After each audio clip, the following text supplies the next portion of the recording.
কৃষ্ণ সকলকে। তো আমি রীতা, আর আমার বাড়ি হচ্ছে বাঁশদ্রোণী, আর আমি আমার বাড়ি থেকে একটা ছোট্ট হোম বেকারি চালাই। তো দেখো, আজকে একটা খুব সুন্দর একটা কেক ডেকোরেশন নিয়ে তোমাদের কাছে চলে এসেছি। তো এই কেকটা অর্ডার দিয়েছিল, আমি এখন নতুন যে জায়গায় থাকি সেই জায়গায় আমরা একটা পুজোর সময় একটা স্টল দিয়েছিলাম।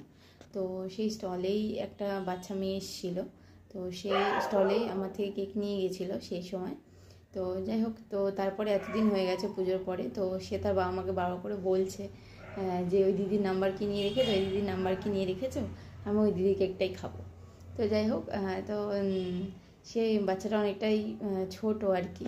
তো সে ভাইফোঁটাতে কিছু টাকা পয়সা পেয়েছে, তো মাকে বারবার করেই বলছে যে আমি আমার টাকা দিয়েই কেকটা কিনবো, তো তুমি ওই দিদিটাকে সঙ্গে যোগাযোগ করো। তো যাই হোক, আমাদের পাশেই ওনাদের দোকান, তো ওনাদের দোকানে আমি গেছিলাম। তো ওনার মা বললেন, বাচ্চাটার মা বলল যে আমার মেয়ে একদম তোমার বানানো কেক খেতে চাইছে, তো এটা কোনো অনুষ্ঠানের জন্য নেওয়া হচ্ছে না, তুমি একটা ছোটোর মধ্যে একটা ওর মতো করে কেক বানিয়ে দিও।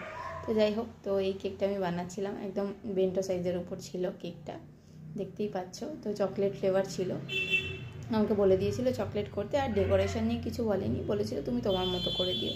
তো যাই হোক, দেখতেই পেলে আমি কতটা পরিমাণ করে চকলেট প্রতিটা লেয়ারে লেয়ারে দিয়েছি। তো যাই হোক, তো এরকমই হয় আমার সব কেকগুলোই। তো দেখো, এখানে প্রায় আমার প্রাইমারি কোটিংটা হয়ে গেছে, আর এবারে আমি ফাইনাল কোটিংটা করে নিচ্ছি এখানে।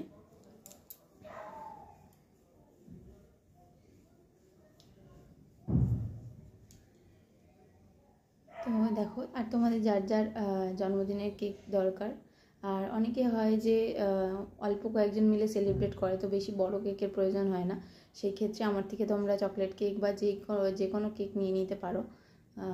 ছোট বেন্টো কেক নিতে পারো, বা ছোট সাইজের হাফ পাউন্ডের কেকগুলো তোমরা আমার থেকে নিয়ে নিতে পারো, আর যেমন কাস্টমাইজেশন বলবে আমি করে দেবো অবশ্যই।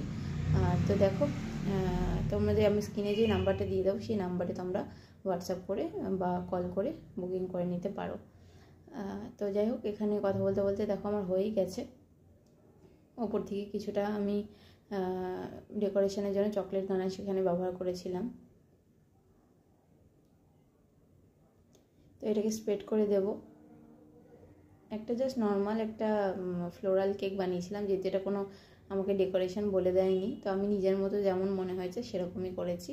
তো তোমাদের কেমন লাগলো পুরো ডেকোরেশনটা দেখার পরে অবশ্যই কমেন্ট করে জানিও, তাহলে আমার খুবই ভালো লাগবে। আর তো দেখো, এখানে আমি বর্ডারটা করে নিচ্ছি, আর উপরে নর্মাল একটা আমি ডেকোরেশন করেছিলাম ফ্লোরাল ডিজাইন। তো যারা যারা আগে আমার থেকে কেক নিয়েছো বা আমার কেক খেয়ে দেখেছো, টেস্ট করে দেখেছো, কমেন্ট করো অবশ্যই, আমার খুব ভালো লাগবে।